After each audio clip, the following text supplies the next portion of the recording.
there's some things here that he wanted you to talk about that you have kind of alluded to, but we'll just kind of go over. Okay. Um, how do you develop the sales income from your smaller markets? Um, I don't know. I think we take the basic concepts of what we use in our larger stations. I mean, we're still all small market. Every one of us, every one of our stations is small market. Some are just a little smaller than others. The largest town we're in is about 14,000. So, but you take that very small market station that's sitting up there in 3 counties with 26,000 people. Um, we basically did the same things that we do in our larger stations as well. We're still out trying to get the regular business. Maybe it's not nearly uh, the size of dollars that we get, but we try to get as many people on as we can possibly get. Sounds like fundamentally advertisers are advertisers. They're the same in small markets as they are in larger markets. Yeah, basically. I mean, we don't have a lot of agencies we have to deal with, so that probably helps. But there's a lot of, even in the large markets, there's a lot of companies out there that don't use advertising agencies that you could take this into and make some serious dollars. Good. If I ever thought one of these days maybe I'll get in a large market and go see if I can just. I think to me it's not the top-rated stations in a market. If you take a large market, well, it's Kansas City, St. Louis, just because I'm familiar with those. Um, I'd rather be down in the, at least not in the top third, and heck, even if I was in the bottom third, um, I would jump on this in a heartbeat. Ratings aren't all that important.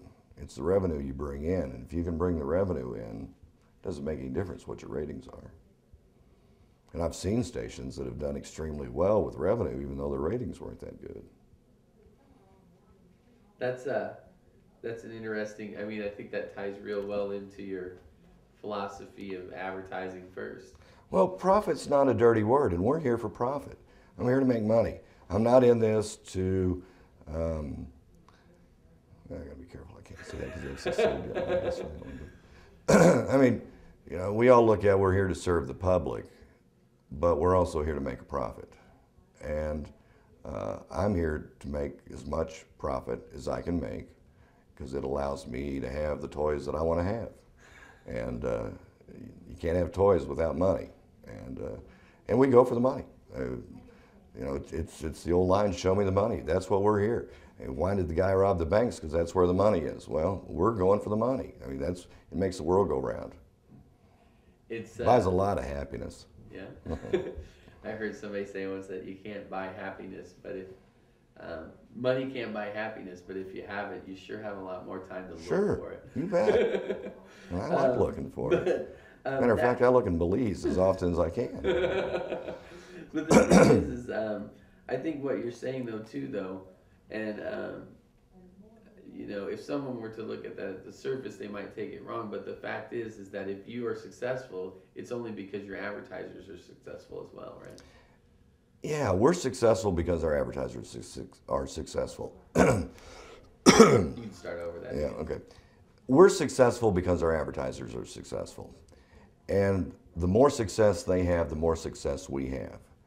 And we've been able to capitalize on that. I'm sure there are a lot of people that don't like everything we do. I'm sure they don't like the rate structure we have. But they know it works. And they spend the money because they're trying to make money too. They're in the business of making money. We're in the business of making money. We agree. And so we can work together. That's great. Um, uh,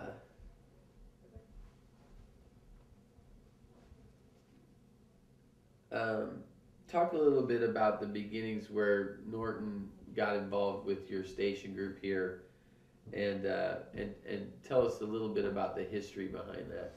Well, I don't know all of that because I was just a puppy when all this was when it initially started. So I don't know a lot of the early history of it. I mean, just I know the stories I've heard. Yeah, just give us a little bit. Norton and Dad we're working with another fellow, as I remember, and working on the concept of looking at long-term advertising for the customers out here. And they came up with the original concept, and it was a card system, and there's still a lot of good things from that system that we still use. But then Norton came out with the tapes. Norton, they were boring as hell. But it was good training. But you know, we were training the salespeople. Now we're training the merchant, and that's different, and that's better. Now we're also training the salesperson, but we're training the merchant too, and so both are getting trained at the same time, and that's probably the best thing.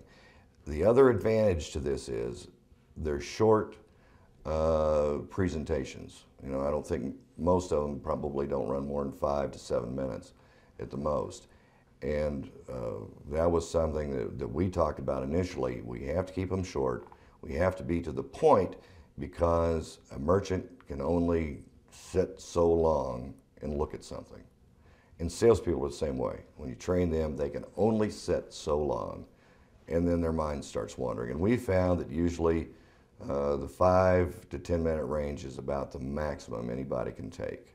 And so they're more susceptible, and they pick up more of the information if we keep it short and to the point. That's great. That's really good. Yeah, that was my idea too, Norton, remember. We'll be back out there playing on that golf course again for long. Dave, you said, that you told him that Waynesville made up what they lost in political from the year before, plus $500,000 from the year before. Well, what we did was we were off, I don't know, we were automatically down about $250,000 with politics from last year. So yeah, we made that back. We made up the amount of politics, and then we still had a $500,000 increase this past year down there between Waynesville and Lebanon. But you know, the Waynesville station was I mean, we've only owned it 2-3 years now. It was one of those stations that was doing about $20,000 a month. Now they're up to 85, 90. We'll start averaging 100 probably this year. That's with a Class A FM. And there's 2 other radio stations in town, a newspaper. It wasn't all just in Waynesville, but I mean, Lebanon had the increases as well. But they've taken the system and they've put it to use, and we've increased the business, and the cash is flowing. Matter of fact, we paid off the radio station in 2 years' time when I just bought it. Normally, you figure a 5 to 10 year payout. We paid it off in less than 2 years.